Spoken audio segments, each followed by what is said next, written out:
हम अपनी चीज़ों के आधार पर चल रहे हैं। कांग्रेस का विषय है पायलट जी कहाँ जाते हैं, अशोक गहलोत जी कहाँ जाते हैं, आपस में वो किस तरह की बात कर रहे हैं। एक सचिन पायलट जी नहीं है, सदन के अंदर आरोप लगाते हैं कि भ्रष्टाचार चरम पर। दिव्या मदेरणा ने किस प्रकार का, हेमाराम चौधरी ने किस प्रकार का, अलग अलग विधायकों का। तो खुद सरकार के में बैठे हुए लोग ही इस बात को प्रकट कर रहे हैं कि सरकार नहीं आने वाली, सरकार में भ्रष्टाचार चरम पर है। लगातार सत्ता के संघर्ष के कारण से राजस्थान की जनता पिस रही है, उसके मुद्दे कहीं ना कहीं गौड़ हो गए।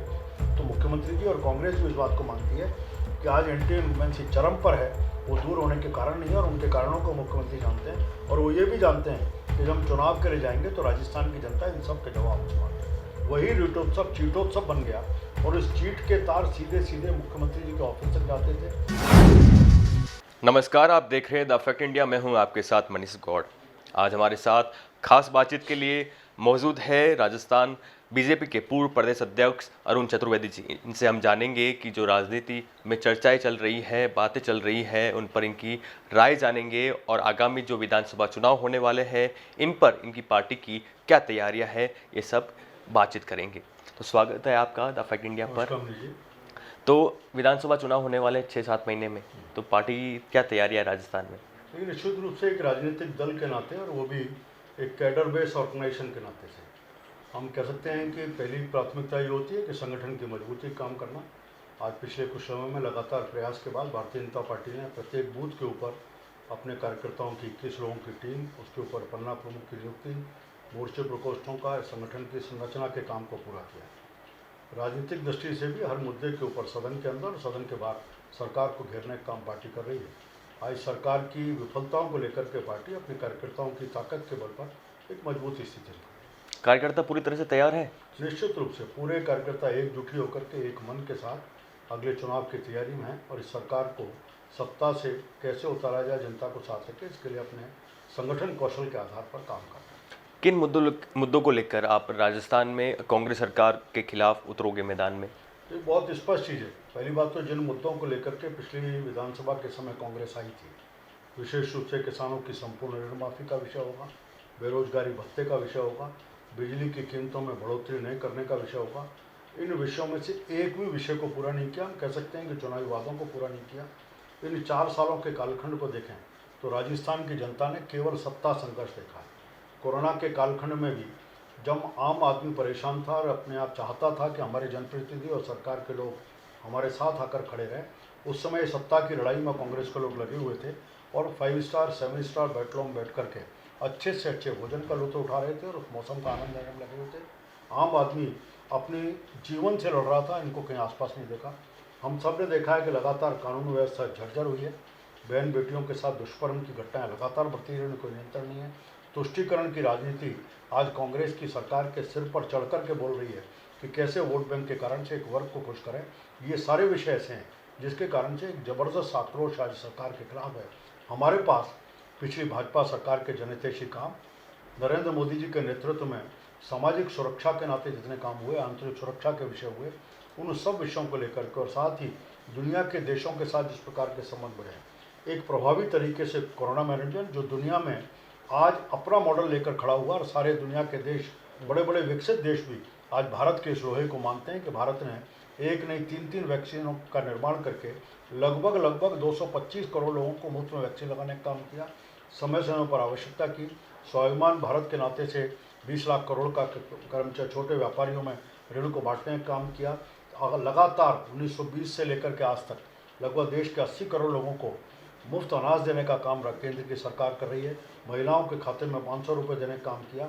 ये सारे विषय ऐसे हैं, लोगों का विश्वास भारतीय जनता पार्टी और श्रीमान नरेंद्र मोदी जी के नेतृत्व में और अधिक बढ़ता ही जा रहा है। क्या बीजेपी आलाकमान राजस्थान में विधानसभा चुनाव से पहले मुख्यमंत्री का चेहरे की घोषणा कर देगी? भारतीय जनता पार्टी ने पहले ही कहा है, राष्ट्रीय अध्यक्ष जी भी कह चुके हैं और केंद्र के सब नेताओं ने। ये विषय वैसे तो पार्लियामेंट्री बोर्ड का है, लेकिन उनका है कि हम कमल के निशान को लेकर के जाएंगे, और केंद्र में नरेंद्र मोदी जी का नेतृत्व, ये 2 ऐसी चीज़ें हैं जिनको लेकर के भारतीय जनता पार्टी विधानसभा के चुनाव में जाएगी, और समय आने पर कौन नेतृत्व करेगा इसका निर्णय पार्टी का संसदीय बोर्ड करेगा।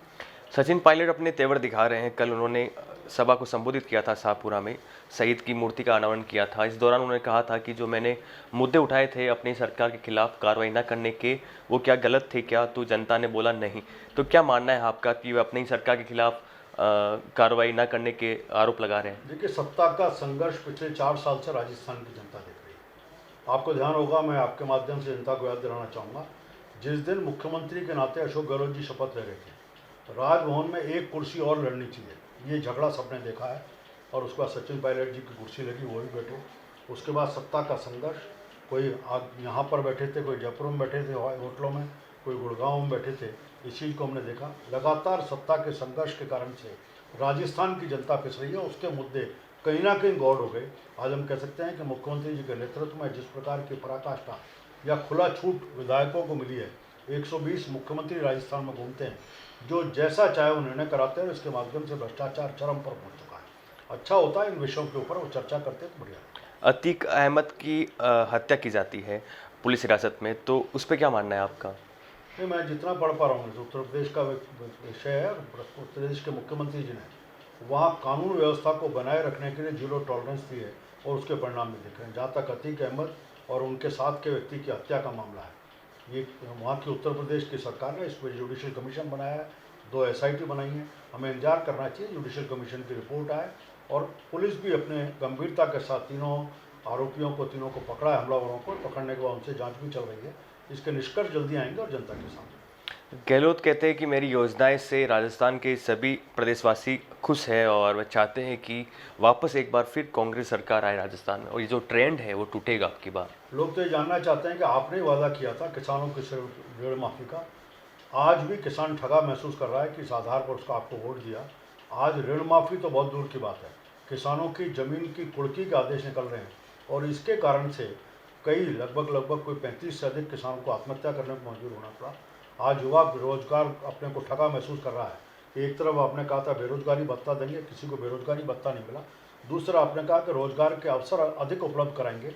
हम एक एक करके लगभग 19 परीक्षाएं स्थगित हुई हैं और परीक्षाओं में मास कॉपिंग के, पर्चों के आउट होने के मामले चल रहे हैं। रीट में हमने देखा है कि पूरे रीट का जिस प्रकार का मामला हुआ, कभी राजस्थान की सरकार कहती थी कि रीटोत्सव मना है और उसको वर्ल्ड बुक ऑफ रिकॉर्ड्स में दर्ज कराने के लिए उन्होंने भेजा था। वही रीटोत्सव चीटोत्सव बन गया और इस चीट के तार सीधे सीधे मुख्यमंत्री जी के ऑफिस तक जाते थे। सरकार के प्रभारी मंत्री उसमें इन्वॉल्व थे। उसके बाद भी मुख्यमंत्री जी ने केवल लीपातोपी करने का काम किया और एक कानून सख्त बनाने की बात कह करके केवल कुछ लोगों को टारगेट करके उनके मकानों को गिराने की बात की गई। हम सब ने देखा है कि RS की परीक्षा में केवल कांग्रेस के एक बड़े नेता के एक ही परिवार के 3 लोग आज 80% नंबर ला करके अगर क्वालिफाई हो सकते हैं, तो आम आदमी की बात की चर्चा कर रहा है कि नाथीबाड़ी का बाड़ा कहाँ पर है, ये सब जानना चाहते हैं। इन सब विषयों को लेकर के मुख्यमंत्री जी को पता है कि चुनाव आएंगे तो इन सब के जवाब उनको देना। पायलट जिस तरह से आक्रामक है, अभी अपने दौरे और भी करेंगे और अशोक गहलोत के गृह जिले में भी दौरा है उनका प्रस्तावित है, तो क्या मानना है कि इसको जो सचिन पायलट करेंगे ये अपने दौरे, तो इससे फ़ायदा बीजेपी को होगा?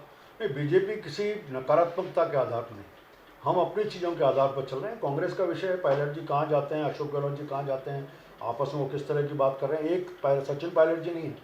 हमने देखा कि भरत सिंह जी ने किस प्रकार की बात की। हमने देखा कि राजेंद्र बोड़ा उनके सरकार मंत्री हैं, वो राजेंद्र बोड़ा कह रहे हैं कि फॉर्चूनर नहीं हो। कल तो उन्होंने कह दिया कि फॉर्चूनर की बात भी नहीं, छोटी कार में भी आएंगे, इतने में मिलेगी। इनके ही विधायक सदन के अंदर आरोप लगाते हैं कि भ्रष्टाचार चरम पर। दिव्या मदेरणा ने किस प्रकार का, हेमाराम चौधरी ने किस प्रकार का, अलग अलग विधायकों के आरोप। तो खुद सरकार के में बैठे हुए लोग ही इस बात को प्रकट कर रहे हैं कि सरकार नहीं आने वाली है, सरकार में भ्रष्टाचार चरम पर है। और कल जो 1-to-1 सुनवाई शुरू की है, जिसमें रंधावा जी, मुख्यमंत्री जी डोटासरा सुन रहे हैं, मैंने उसके प्रश्नों को, फीडबैक का प्रश्न पत्र देखा था। उसमें स्वयं कह रहे हैं कि ये सरकार के खिलाफ जो एंटी इनकम्बेंसी है उसको दूर कैसे किया जाए, इसका सुझाव दीजिए। तो मुख्यमंत्री जी और कांग्रेस भी इस बात को मानती है कि आज एंटी इनकम्बेंसी चरम पर है, वो दूर होने के कारण नहीं है और उनके कारणों को मुख्यमंत्री जानते हैं। और वो ये भी जानते हैं कि जब हम चुनाव के लिए जाएंगे तो राजस्थान की जनता इन सब के जवाब हमसे मांगेगी। रंधावा पहले कह रहे थे कि एक्शन लेंगे पायलट पे, फिर पलट गए, अब कुछ भी उनका बयान नहीं आ रहा है, बिल्कुल शांत है आला कमान पायलट को लेकर। कांग्रेस में आला कमान नाम की चीज़ कहाँ है? एक परिवार के निर्णय चलते हैं। इसलिए कांग्रेस, रंधावा जी आप तो केवल ऊपर से डोर बंधी है, उस डोर के आधार पर बोलोगे और कितना बोलना है कितना नहीं। इसलिए कांग्रेस कोई लोकतांत्रिक पार्टी नहीं है, अपने केवल एक परिवार के निर्देश के आधार पर काम करने वाली है। मुझे विश्वास है कि जिस प्रकार की स्थितियाँ हैं, आज गहलोत जी जिस प्रकार से आला कमान को खुश करने में लग रहे हैं, सचिन पायलट जी चाहे कितने भी अपने बात कर रहे हैं, उनको किसी प्रकार का भी रास्ता मिल पाएगा, इसकी संभावना ना करें। अमित शाह ने भी ये अपने जो उनका दौरा था भरतपुर में कार्यकर्ताओं को संबोधित किया था, उस दौरान भी उन्होंने कहा था कि सचिन पायलट को मौका नहीं मिलेगा कांग्रेस में, वो चाहे कितने भी योगदान दे दे अपनी पार्टी को। आपको ये बता दें कि आपसे पूछना चाहूँगा कि गजेंद्र सिंह शेखावत ने कहा था कि अगर सचिन पायलट बीजेपी में आना चाहते हैं तो हम बाहा फैलाकर उनका स्वागत करेंगे। मुझे नहीं पता गजेंद्र सिंह जी ने ये वक्तव्य किस आधार पर दिया, लेकिन कोई भी व्यक्ति देश में, भारतीय जनता पार्टी ने अपने खिड़की दरवाजे खुले हुए हैं। कोई भी भारतीय जनता पार्टी में आना चाहता है तो उसके बारे में हम पूरे खुले मन से विचार करते हैं और उसके बाद पार्टी निर्णय करेगी। आम आदमी पार्टी आ रही है चुनाव में, राजनीतिक दल है, राजनीतिक चुनाव के समय बहुत सारी पार्टियां आती हैं। ये पहली बार नहीं है राजस्थान में कि कोई नई नई पार्टियां निकल करके आई। कई कुकुरमुत्ते मौसम के समय निकल करके आते हैं। आज हमने देखा है कि उन्होंने कई जगह सरकार बनाने की बात की थी। गोवा उदाहरण हमारे सामने, हिमाचल है, उत्तराखंड है, पंजाब, इन सब राज्यों में क्या स्थिति हुई, ये सब देश की जनता के सामने है। पर 200 की 200 विधानसभा में चुनाव लड़ने की बात, ये तो फिर बीजेपी के लिए मुसीबत हो सकती है क्या? नहीं, बीजेपी अपने काम के आधार पर चल रही है। बीजेपी का अपना कैडर है, अपने सरकारों के काम है। केंद्र की सरकार, पिछली भाजपा सरकार, इस सरकार की नकारात्मकता और पार्टी का कैडर, पार्टी का कार्यकर्ता, इन सब के आधार पर मुझे विश्वास है कि भारतीय जनता पार्टी निश्चित रूप से अगले चुनाव में एक प्रभावी भूमिका में आएगी, सरकार बनाएगी। तो ये विधानसभा के चुनाव के बाद ही निर्णय लिया जाएगा कि मुख्यमंत्री कौन बनेगा? मुझे ऐसे ही लगता है। अभी तक जो केंद्र ने अपना कहा है इस बात को, फिर केंद्र का अभी होगा या बाद में, जो भी निर्णय होगा पार्टी का संसदीय बोर्ड करेगा और राजस्थान की सब तरह की परिस्थितियों को देख करके निर्णय करेगा। अच्छा, तो ये थे हमारे साथ अरुण चतुर्वेदी जी, जो कि भाजपा के पूर्व प्रदेश अध्यक्ष थे। इन्होंने बड़ी अच्छे से हमारे साथ चर्चाएं की। देखते रहिए द फैक्ट इंडिया। नमस्कार।